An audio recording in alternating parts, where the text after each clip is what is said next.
जय जय हरि दोस्तों, आप सभी को छठ तिला एकादशी की हार्दिक शुभकामनाएं।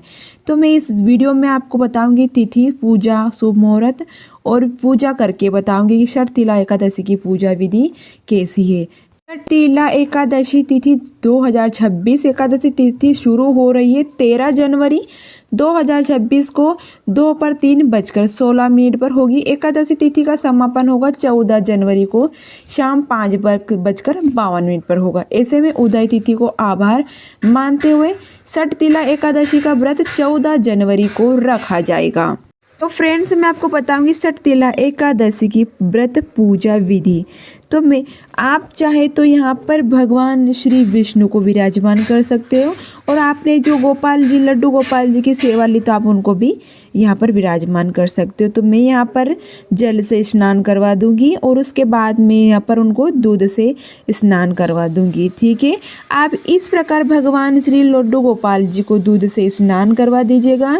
ठीक है, अब आपको क्या करना है, ये जो दूध है ना, आप तो चाय बना के पी लीजिएगा या फिर आप किसी बच्चे को पिला दीजिएगा। ठीक है, इस प्रकार से मैंने लड्डू गोपाल जी को स्नान करा दिया और आप उनको नए वस्त्र पहना दीजिएगा।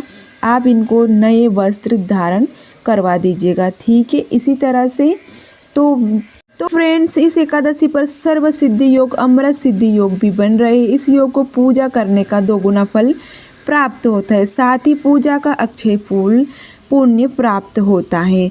ठीक है, तो आप भगवान श्री कृष्ण को इस तरह से वस्त्र पहना दीजिएगा। उसके बाद आप यहाँ पर आप या कोई लाल रंग का आसन ले सकते हैं या नहीं तो आप पीले रंग का भी ले सकते हैं।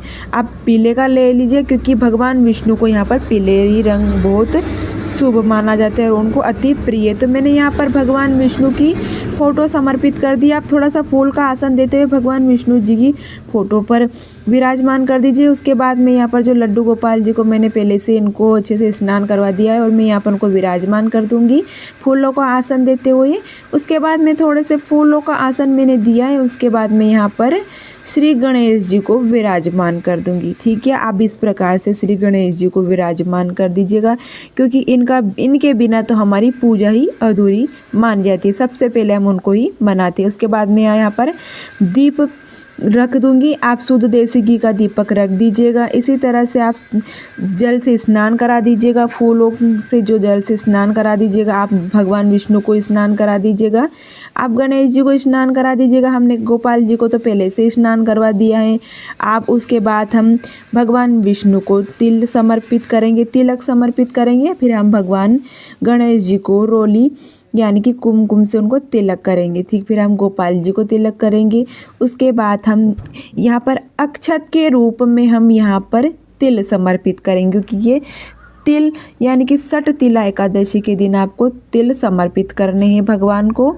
एकादशी के दिन यहाँ पर चावल को नहीं छूता है, तो इसलिए आप यहाँ पर तिल समर्पित कर दीजिएगा। ठीक है, इसी तरह से आप हाथ जोड़कर पूजा में कोई गलती हुई तो आप क्षमा प्रार्थना कर लीजिएगा कि मैं यहाँ पर छठ तिला एकादशी की व्रत पूजा विधि कर रही हूँ, उसमें कोई भी मुझसे गलती हुई तो भगवान मुझे क्षमा करे। फिर आप भी यहाँ पर आपके पास फूल हो तो फूल समर्पित कर दीजिएगा, नहीं हो तो आप बगैर फूल से भी भगवान की पूजा कर सकते हैं। यहाँ पर भगवान सिर्फ भाव के भूखे हैं।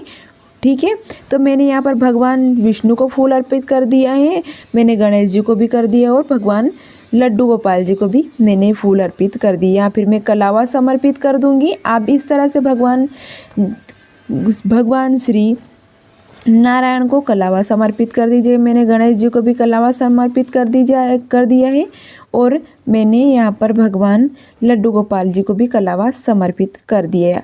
और तुलसी पत्र भी आपको ज़रूर समर्पित करना है। भगवान एकादशी की पूजा के दिन आप तुलसी एक दिन पहले से तोड़ ले तो आप तुलसी ज़रूर समर्पित कर दिएगा, क्योंकि भगवान विष्णु को तुलसी अति प्रिय है। तो यहाँ पर मैं तिल का भोग लगाऊं, क्योंकि छठ तिला एकादशी के दिन तिल के लड्डू बनाए जाते हैं और तिल का भोग ज़रूर लगाना है। तो मैं यहाँ पर दूध समर्पित करूँगी। आप दूध में भी थोड़ा सा तुलसी पत्र डाल लीजिएगा। मैं फिर भगवान श्री विष्णु को पीले फल का आप भोग लगाइएगा।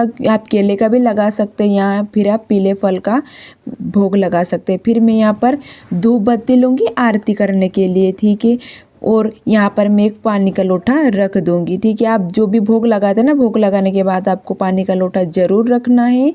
ठीक है, इस प्रकार से मैंने यहाँ पर पूजा करी है। और उसके बाद आप पूजा में कोई कमी रह जाए उसके लिए हमें यथासंभव यहाँ पर दक्षिणा रखनी है। तो आप दक्षिणा अपने सामर्थ्य के हिसाब से रख दीजिएगा और हाथ जोड़कर आप विनती करिएगा। ठीक है, आप चाहे तो यहाँ पर ड्राई फ्रूट का भी भगवान को भोग लगा सकते हैं। और हाँ, याद रखिए हमने कान्हा जी की सेवा ली है लड्डू गोपाल जी की, तो आप लड्डू गोपाल जी को मिश्री जरूर अर्पित करिएगा, मिश्री का भोग उन्हें जरूर अर्पित करिएगा। ठीक है, उसके बाद हम भाव रूप से भगवान श्री विष्णु और गणेश जी और कान्हा जी की हम आरती करेंगे। ठीक है, तो आप कोई मोबाइल में देखकर भी आरती गा सकते हैं और मोबाइल में भी लगा सकते हैं। तो इस प्रकार से हमने भाव रूप से भगवान श्री गणेश और भगवान नारायण की हमने आरती करी है। बड़े भाव से अब आरती करिएगा और भगवान को आप आरती दीजिएगा। ठीक है, इसी प्रकार से हम फिर बड़े ही भाव से हाथ में फूल और थोड़े से तिल लेकर बड़े भाव से हम भगवान नारायण एकादशी षटतिला एकादशी की व्रत कथा सुनेंगे।